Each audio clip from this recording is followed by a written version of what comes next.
सच्चिदानन्दविग्रहं पूर्णब्रह्मपरानन्दम् ईशम् आनन्दिवल्लभं गोविन्ददेवं वतिनां वरिष्ठं लब्धप्रतिष्ठं हरिभक्तिनिष्ठं ज्ञानेर्गण्यं कृतभूरिपुण्यं विद्वद्वरेण्यं सततं स्मरामि मनसा स्मरामि।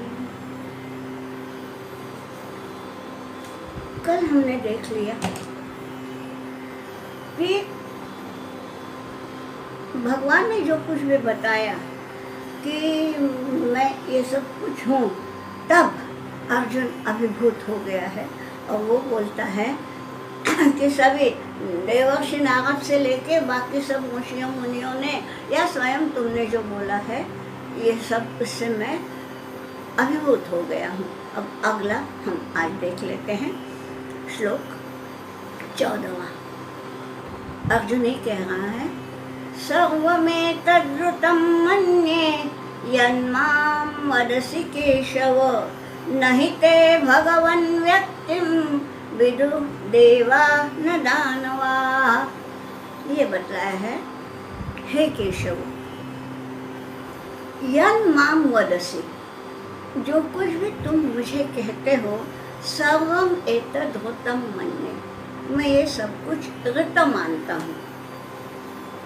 देखिए, आप कुछ भी हो सकता है कि आप सर्वदा पाठ करते हो, उसमें ऋतम वच में, सत्यम वच में ये शब्द तो आते ही हैं, आप बोलते ही होंगे। देखिए, सत्य के पहले ऋत आता है, ऋतम वच में। और कई बार हमने वो शब्द भी सुना होगा अनृत। अनृत यानी क्या? असत्य। तो हमको लगता था, मैं जब पढ़ती थी तब की बात है, कि ऋत अनृत माने असत्य, तो ऋत माने सत्य। वे जब ऋत ही सत्य है तो ऋतम वच में सत्यम वच में 2 दफा बोलने की क्या आवश्यकता? ये मुझे लगता था जब मैं पढ़ती थी। यहाँ भी अर्जुन ने क्या बोला है? सर्वम एतद् ऋतं मन्ये, मैं सब कुछ ऋत मानता हूँ। अब ये ऋत यानी है क्या? सत्य भी है, परंतु जिसको हम इंग्लिश का सहारा लेंगे तो देखिए, कुछ तो ट्रूथ है और कुछ तो राइट है ना? तो ये जो फर्क है, सत्य जो है वो अकाट्य सत्य है, जिसका कभी भी किसी भी काल में कोई भी कहीं भी जिसको काट नहीं सकता, वो है सत्य। ऋत क्या है?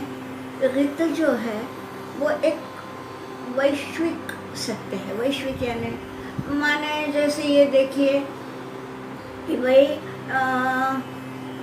ग्रीष्म समाप्त हो गया तो बारिश आएगी, ये एक नियम है विश्व का।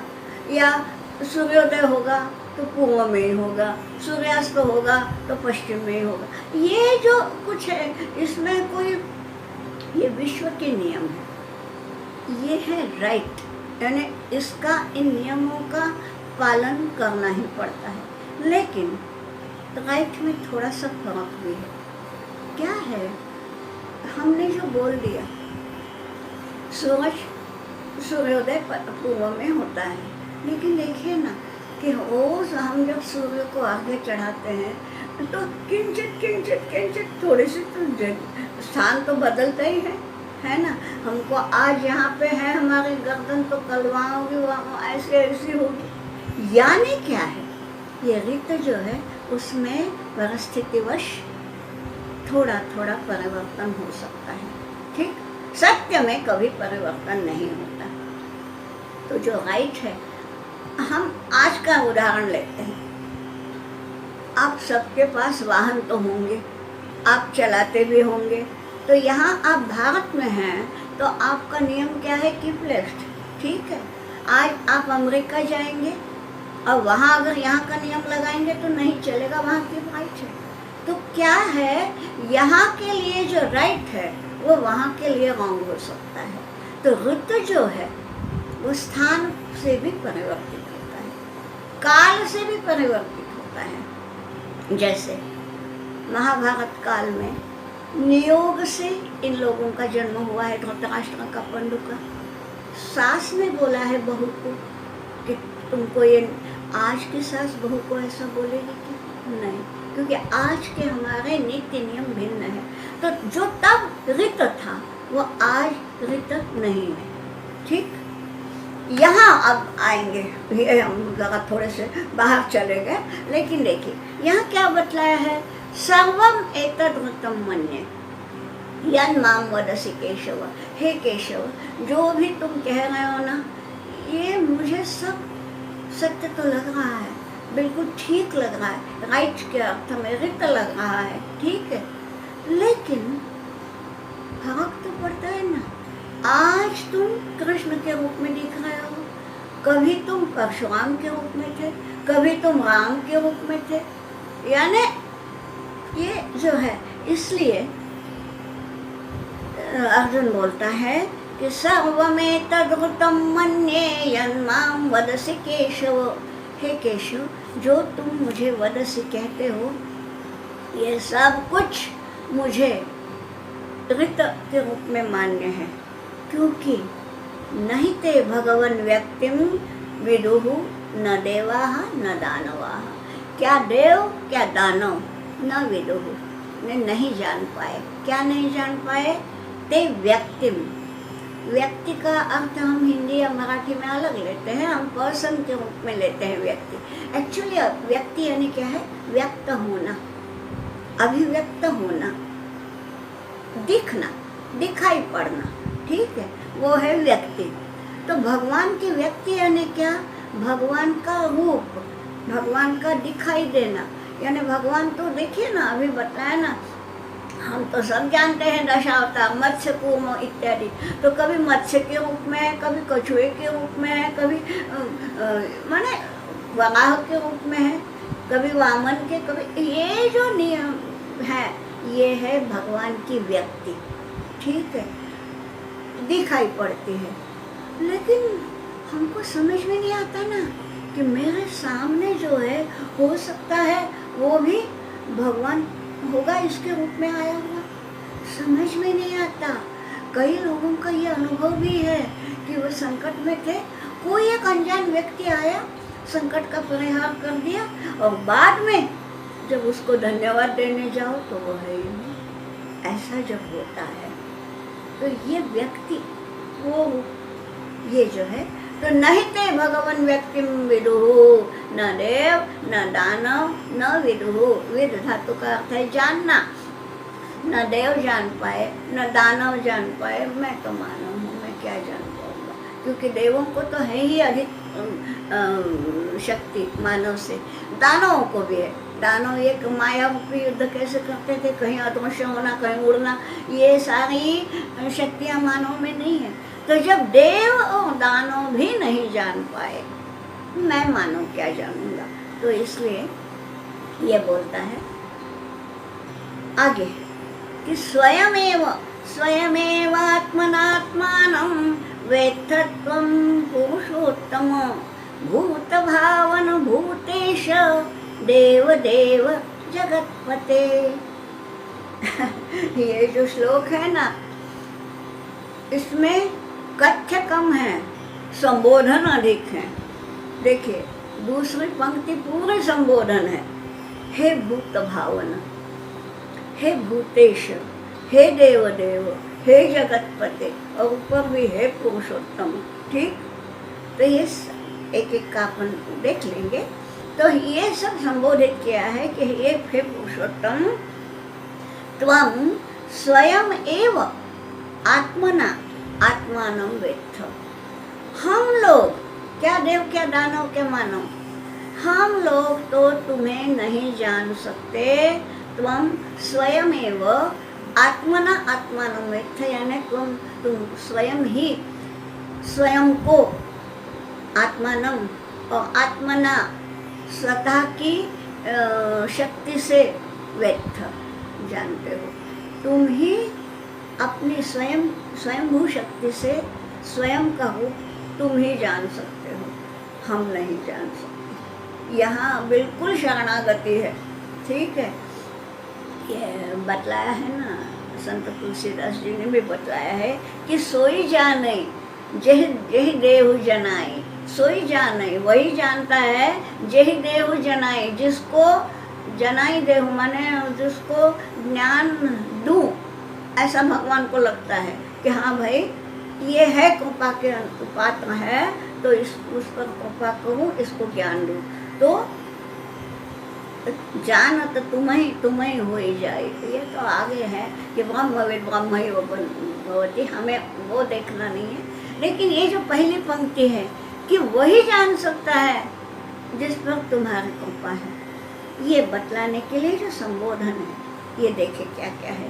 पहली तो बात है पुरुषोत्तम, आगे चल के 15वां अध्याय भी पढ़ना है जिसका नाम भी पुरुषोत्तम योग है। पुरुषों में उत्तम ये तो एक साधारण अर्थ है, यानी यहाँ पृथ्वी तल में ऐसा कोई पुरुष, कोई व्यक्ति ऐसा नहीं है जो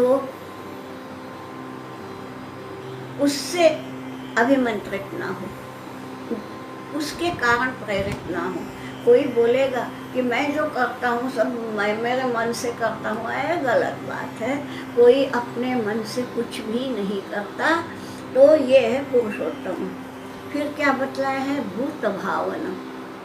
भावन भू धातु का अर्थ है होना, भावयति माने होना नहीं करना, और भूत भावन यानी सारे भूत सृष्टि को निर्माण करने वाला, उनको जन्म देने वाला, भूत भावन यानी हम ब्रह्मदेव समझ सकते हैं। भूतेश, भूतों का ईश, ईश यानी नियंता।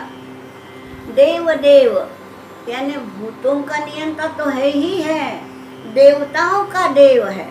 और जगतपति, हे जगत के पति, इसका मतलब है शक्ति। पति का मतलब है जो पालन कर, पाति इति पति ही, जो पालन करता है उसको पति कहते हैं। इसलिए छत्रपति, राष्ट्रपति, ये जो शब्द है वो वैसे राष्ट्र का पालन करने वाला राष्ट्रपति, व्यक्ति चाहे पुरुष हो चाहे स्त्री हो, राष्ट्रपति है। तो पति का ये जगतपति।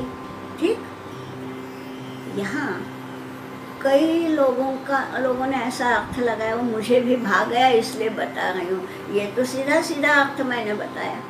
कई लोगों ने ये बोला है कि शंकराचार्य ने जो पंचायतन पूजा का ये किया, आपको सबको पता ही होगा, आप सब सुबुद्ध हैं, तो उसमें क्या बतलाया पंचायतन की पूजा का? शंकराचार्य के पहले प्रचलन नहीं था। उन्होंने बोला कि भाई जो आपके आराध्य देवता है उसको बीच में रखिए और चारों तरफ बाकी देवताओं को रखिए। क्या था उस समय, शैव वैष्णववाद बहुत था, यानी शैव वैष्णवों को अपना शत्रु ही समझते थे। तो ऐसा नहीं, समन्वय करने के लिए कि भाई ऐसा मत करो, आपस में मत लड़ो, सब एक हो जाओ, जो सनातन हिंदू धर्म मानता है वो सब एक है, ये बतलाने के लिए ये पंचायतन पूजा थी। तो उन्होंने क्या किया, जो कुछ भी आपका आराध्य देव यदि शिव है, शिव को बीच में रखो, यदि विष्णु है, विष्णु को बीच में रखो। क्योंकि उन दिनों 5 संप्रदाय चलते थे, शैव, वैष्णव, सौर, गाणपत्य, शाक्त। तो गाणपत्य यानी गणपति को पूजने वाले, शाक्त माने शक्ति को यानी देवी को पूजने वाले, शैव वैष्णव तो आप जानते ही हैं, और सौर यानी सूरज की उपासना करने वाले। तो ये 5 जो है,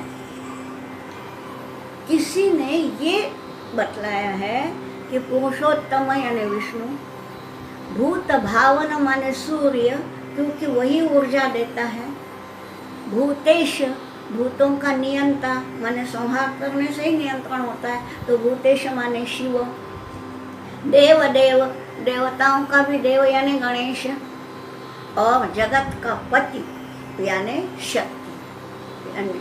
तो ये सारे पंचायतन के हैं। ऐसा मुझे याद नहीं आ रहा है मैंने कौन सी पुस्तक में पढ़ा, लेकिन वो जो पढ़ा मुझे बहुत भाग गया। मुझे ऐसा लगा कि आप लोगों के साथ भी मैं वो सहभाग करूं। तो ये बतलाया है कि स्वयमेव आत्मनात्मानं वेत्थ त्वं पुरुषोत्तम भूत भावन भूतेश देवदेव जगतपति। ठीक है, अब ये बोल रहे हैं कि तुम जो ये बता रहे हो, तो तुम्हारी ये जो विभूतियां हैं ये मुझे बताओ। आपको मालूम है कि ये 10वां अध्याय जो है वो विभूति योग ही है। तो अभी वो बोल रहा है अर्जुन, 16वां श्लोक, वक्तुमर्हस्य शेषेण दिव्या ह्यात्मविभूतयः याभिर्विभूतिभिर्लोकान् इमांस्त्वं व्याप्य तिष्ठसि। याभिः विभूतिभिः, तुमने पहले ही बोल दिया कि मैं विभु हूँ। विभु माने सर्वव्यापी, ये मुझे मान्य हो गया। सर्वमेतद ऋतं मन्ये, ये तो बतलाया। अब या भी विभूति भी, जिन जिन विभूतियों के कारण, हाँ, लोकान व्याप्य, लोकान बोला है, लोकम नहीं बोला। आप में से जो संस्कृत जानते हैं वो जान जाएंगे कि लोकम एक वचन है, लोकान बहुवचन है। यहाँ बहुवचन का प्रयोग क्यों है?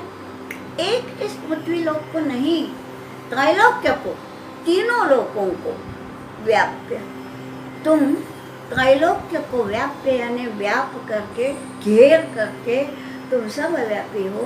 तो ईमान लोकान व्याप्य, ये जो सारे 3 लोक हैं उनको व्याप्य, उनको व्याप करके, उनको ये करके, क्या बताएं हम, एनकम्पासिंग, उनको घेर के, ये करके, या भी विभूति भी तिष्ठसि, जिन जिन विभूतियों के कारण तुम इन तीनों लोगों को घेर के रहते हो, तो वो दिव्या आत्मविभूतया, वे स्वयं की तुम्हारी विभूतियाँ जो दिव्य हैं, वो अशेषेण वक्तुमर्हसि। अशेषेण, शेष यानी बाकी, अशेषेण कुछ भी बाकी मत रखे, यानी सारी की सारी तुम्हारी विभूतियाँ जो है वक्तुमर्हसि, मुझे बता दो। ये अभी अर्जुन का ये है, अर्जुन की याचना है। और इस विनती को सम्मान दे करके भगवान ने जो बतलाया है वही है विभूति योग। तो यहाँ तक तो केवल 9वें अध्याय से यहाँ तक का केवल एक संधान था। ठीक है, क्या बोल रहा है भगवान? कथम विद्यामहं योगिन त्वां सदा परिचिन्तयन् केषु केषु च भावेषु चिन्त्योऽसि भगवन्मया।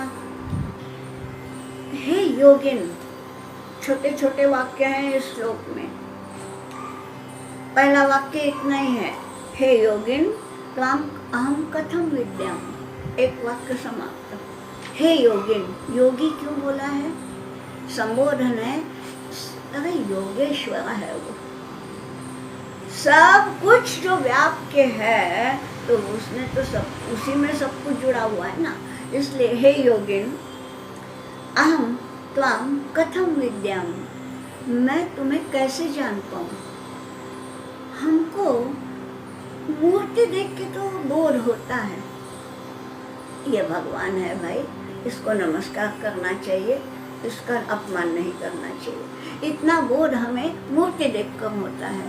पर अब एक दीवार है, एक खिड़की है, एक दरवाजा है, इनको देख के हमें ऐसा कोई बोध क्यों नहीं होता? वस्तुतः तुम तो सब जगह हो ना, ये नहीं होता।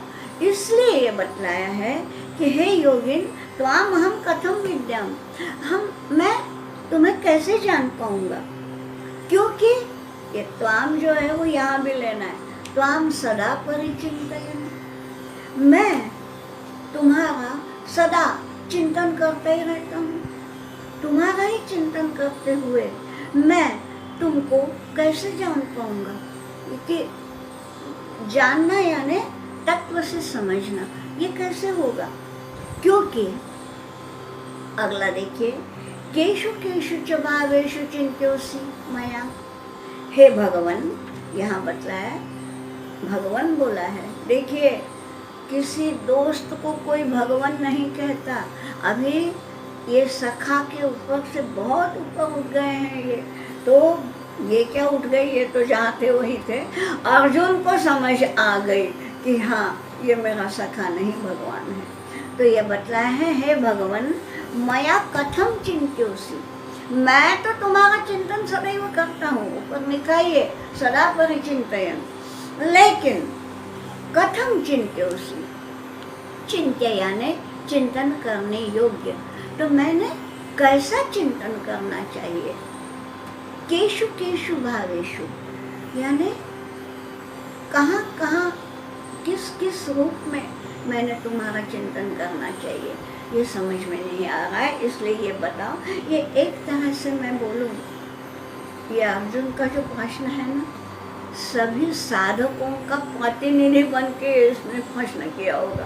उसको नहीं मालूम, परंतु सभी साधकों का प्रतिनिधि बना है। वो स्वयं नहीं जान रहा, वो तो समझ रहा है मैं अर्जुन हूँ, लेकिन वही है। इसलिए अर्जुनम निमित्ति कृत्य ऐसा बतलाते हैं कि अर्जुन को निमित्त करके जो बतलाया है हर साधक के लिए है। और ये प्रश्न हर साधक के मन में उठता है कि भाई चिंतन तो करते हैं, लेकिन तुम्हें किन किन रूपों में देखे, केशु केशु भावेशु। अब इसलिए अगला श्लोक है, विस्तरेणात्मनो योगम विभूतिम च जनार्दन भूयः कथय तृप्तिर्हि शृण्वतो नास्ति मे मतम्।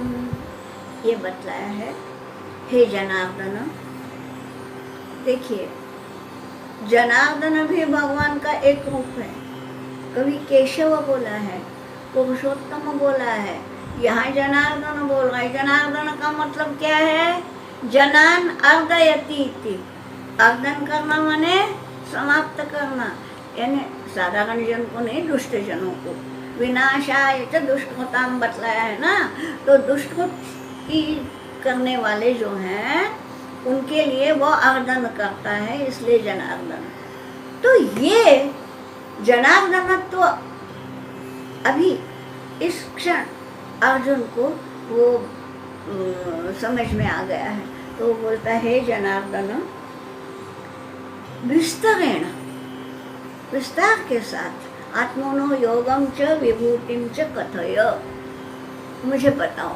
क्या क्या बताओ, स्वयं के योग और स्वयं की विभूतियाँ। विभूति का अर्थ तो कल ही बता दिया है कि जो जो जिस जिस में सर्वोच्च है वो विभूति है। तो ये विस्तरेण कथय यानी संक्षेप में मत बताओ। और भूया कथय, भूया यानी फिर से, पहले तो बता ही चुके हैं ना, थोड़ा सा तो इसका प्रारंभ 7वें अध्याय में भी हुआ है।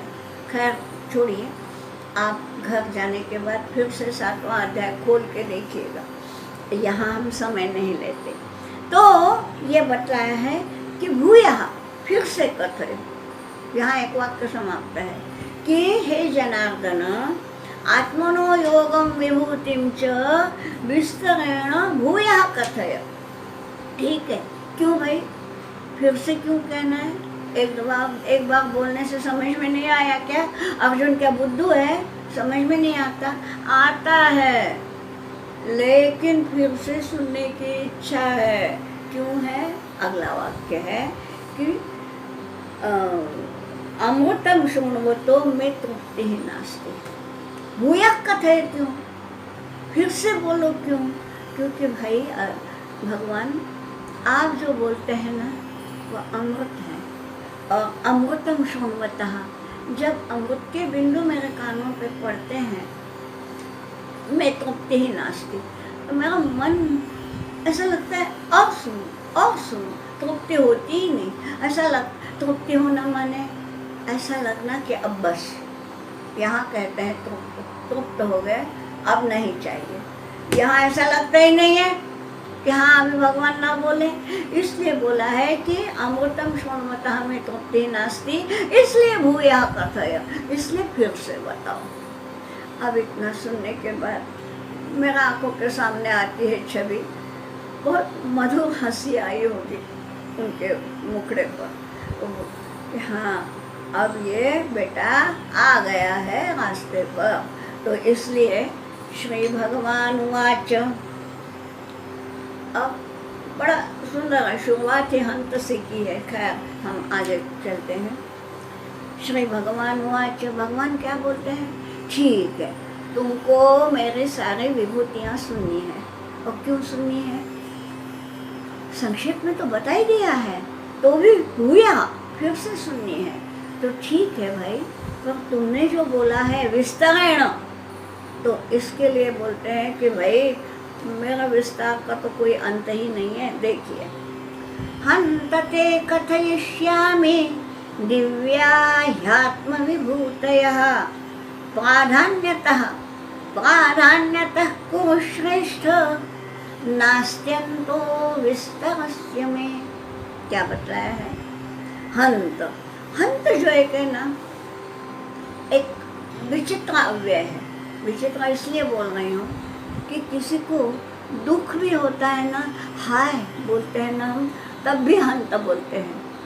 और जब हमें खुशी भी होती है, हाँ बोलते हैं हम, तब भी हंत होता है। यहाँ विस्मय है थोड़ा सा, क्या है ये क्या, तब भी हंत होता है। इसलिए मैंने कहा कि हंत जो है एक ऐसा अव्यय है जो अलग अलग भावनाओं को प्रदर्शित करता है। अब यहाँ क्या हुआ, अर्जुन ने बोला कि तुम्हारी सारी विभूतियाँ मुझे विस्तार से सुननी है। तो ये बोलते हैं अच्छा भाई, ये भी एक है ना, ये जो बोलते हैं ओके इट्स ऑल राइट कहता हूँ। तो इसलिए हंत, यहाँ हंत जो है ना अलग अलग छटाओं में आता है। तो ये बोलते हैं हंत, ठीक है कहता हूँ। ते कथयिष्यामि, तुम्हें मैं बताऊंगा। कथयिष्यामि है फ्यूचर टेंस, भविष्यत काल है। ते कथयिष्यामि, मैं कहूँगा। क्या बताऊंगा, दिव्या ही आत्म विभूतयः, मेरे स्वयं की दिव्य विभूतियाँ जो हैं वो ठीक है मैं तुम्हें बताऊंगा। कथयिष्यामि, तो कैसे बताऊंगा, प्राधान्यतः, उनके प्राधान्य के अनुसार बताऊंगा। यानी जो मुख्य मुख्य प्रमुख हैं, प्रधान हैं, वे ही बताऊंगा। इसने क्या बोला है कि विस्तरण, तुम विस्तार के साथ कहो। अरे भाई विस्तार तो न अस्ति अंतो विस्तरस्य में विस्तरस्य अंतः एव नास्ति। मेरे विस्तार का तो कोई अंत नहीं है, सारे ब्रह्मांड को व्याप करके जो है वो क्या क्या बताएगा। इसलिए एक वाक्य, यहाँ दो वाक्य हैं इस श्लोक में कि हंत ते दिव्याः आत्मविभूतयः प्राधान्यतः कथयिष्यामि। यहाँ एक वाक्य समाप्त है। और दूसरा वाक्य है मे विस्तरस्य अंतः नास्ति, मेरा विस्तार का तो कोई अंत ही नहीं है। ये सब बोलते हुए उसको संबोधित किया है पुरुष श्रेष्ठ। क्यों, पूर्ववंश में यही इसी को श्रेष्ठ क्यों बोला है, क्योंकि भगवान की विभूतियाँ सर्वप्रथम सुनने का भाग्य कुरुवंश में इसी को ही मिला है। इसलिए हे कुरुश्रेष्ठ, ठीक है मैं तुमको सुनाऊंगा, लेकिन प्राधान्य से सुनाऊंगा, क्योंकि वस्तुतः तो मेरे विभूतियों का अंत ही नहीं है, अनंत है मेरे विभूतियाँ। और जो अगला श्लोक है आपने वो तो सुना ही होगा, रामसुखदास जी महाराज का नाम। उन्होंने कहा है कि पूरे गीता में जो श्लोक उनको सर्वप्रिय सर्वश्रेष्ठ लगता है वो है, अभी जो कहेंगे वो श्लोक है 20वां श्लोक, 10वें अध्याय का 20वां श्लोक। उन्होंने कहा था कि इससे बढ़कर कोई श्लोक मुझे लगता ही नहीं, वो ये है, अभी आप सुन लीजिए। भगवान कह रहे हैं, पहले तो बता दिया कि मैं अपनी विभूतियों का कथन करूँगा, तो ये कैसा है बताया है। अहमात्मा गुडाकेश सर्वभूताशय स्थितः अहमादिश्च मध्यञ्च भूतानाम अंत एव च। क्या बतलाया है? देखिए, बहुत ही सर्वश्रेष्ठ श्लोक उनके रामसुखदास जी महाराज के मतानुसार यही है। क्या बतलाया है? हे गुणाकेश, अहम सर्वभूताशय स्थितः आत्मा। हे गुणाकेश, मैं कौन हूँ? देखिए, एक एक बताऊंगी कि यहाँ गुणाकेश ही क्यों कहा है। गुणा का यानी क्या? गुणा का यानी जो हमको बीच बीच में एक झपकी आती है ना प्रवचन सुनते समय आते हैं, ऑर्केस्ट्रा या पिक्चर देखते समय नहीं आती है ना। तो ये जो झपकी आती है, तंद्रा, उसको कहते हैं। तो यहाँ क्या बतलाया है? हे गुड़ा का उस तंद्री को बोला है, और हे गुड़ाकेश यानी तंद्रा पर नियंत्रण रखने वाला। गुड़ाका का ईश, तो यानी निद्रा पर, तंद्रा पर जिसका नियंत्रण है। जो चाहेगा कि मुझे अभी नहीं सोना है 2 दिन, नहीं सोएगा 48 घंटे, ये जो है, तो इसलिए वो गुड़ाकेश है। तो यहाँ क्या बतलाया है? हे गुड़ाकेश, क्यों यही संबोधन? क्यों? क्योंकि अर्जुन, तुम ही एकमात्र हो जो गुड़ाकेश हो, इसलिए तुम्हें सुनाता हूँ। इसलिए पहले इसमें पूर्व श्रेष्ठ बोला है। तो हे गुड़ाकेश, मैं कौन हूँ?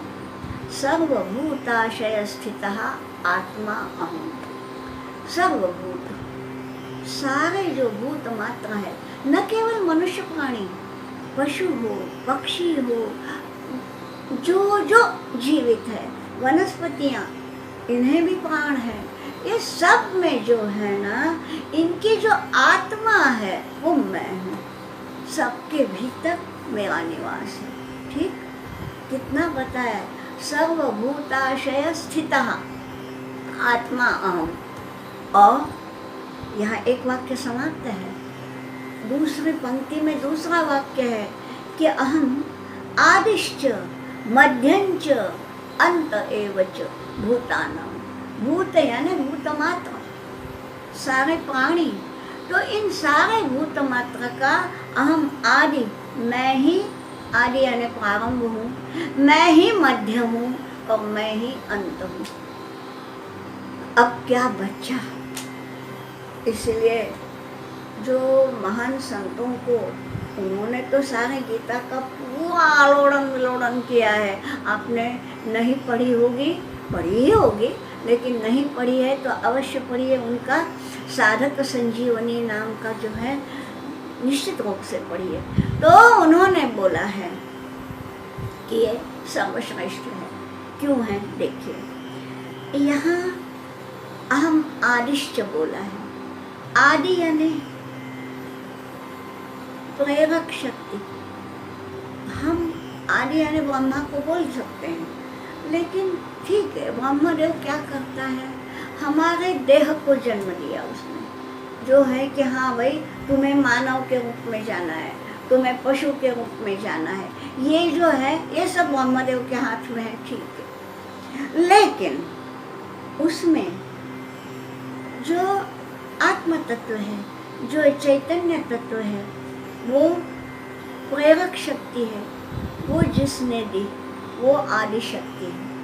कि हमारे मन में यह आया कि इस समय हम गीता का श्रवण करें, ये जो प्रेरक शक्ति आप में देने वाला है वो है वो पुरुषोत्तम। ठीक, तो इसलिए आदि है। पहले ये प्रेरणा मन में उत्पन्न होनी होती है, उसके बाद आपसे क्रिया घट होती है। पहले तो इच्छा, ये इच्छा जो उत्पन्न होती है, ये किसकी प्रेरणा से? उसकी प्रेरणा से। इसलिए अहम आदि है। फिर मध्यम। अब मध्य जो है यानी ये जो स्थिति है, एक बार इच्छा मन में उत्पन्न हुई तो क्रियाएं करने लगता है मनुष्य।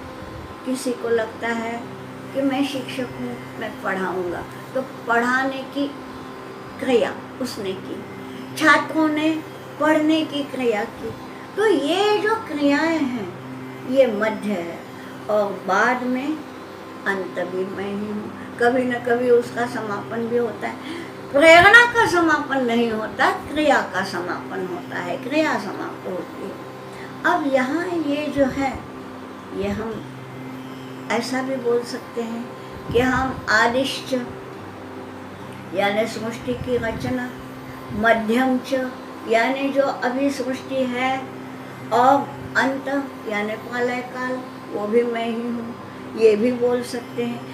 यानी किसी भी रूप में हम इस श्लोक का अर्थ लगा सकते हैं। ऐसा ये बहुव्यापी विविध आयामी ऐसा श्लोक है। तो कैसा है कि मैं सर्वभूताशय स्थित आत्मा हूँ।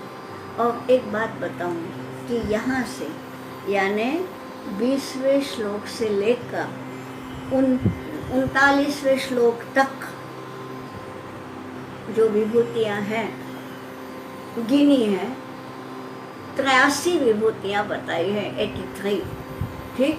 तो यहाँ से अभी विभूतियों का प्रारंभ होगा। यहाँ बताया, पहले तो ये बताया है क्या अर्जुन तुम विभूतियाँ जानना चाहते हो, मैं तो आदि भी हूँ, मध्य भी हूँ, अंत भी हूँ। अब क्या एक एक करके गिनाऊं, क्योंकि सभी भूतों के आत्मा के रूप में तो मैं ही हूँ। अब एक एक करके क्या गिनाना है, और तब भी उसकी इच्छा है, इसलिए उसको बताया है। तो अभी 21वें श्लोक से लेकर के 29वें श्लोक तक जो है ये विभूतियाँ हैं। तो अब शुरुआत करें, थोड़ा सा समय तो है, तो हम एक श्लोक ले सकते हैं। वस्तुतः ऐसा था कि आज ये एक यूनिट हो गया, अब कल से विभूतियों को प्रारंभ करें, लेकिन अब समय है और समय का सदुपयोग तो करना ही है, ये तो भगवान ही बताते हैं।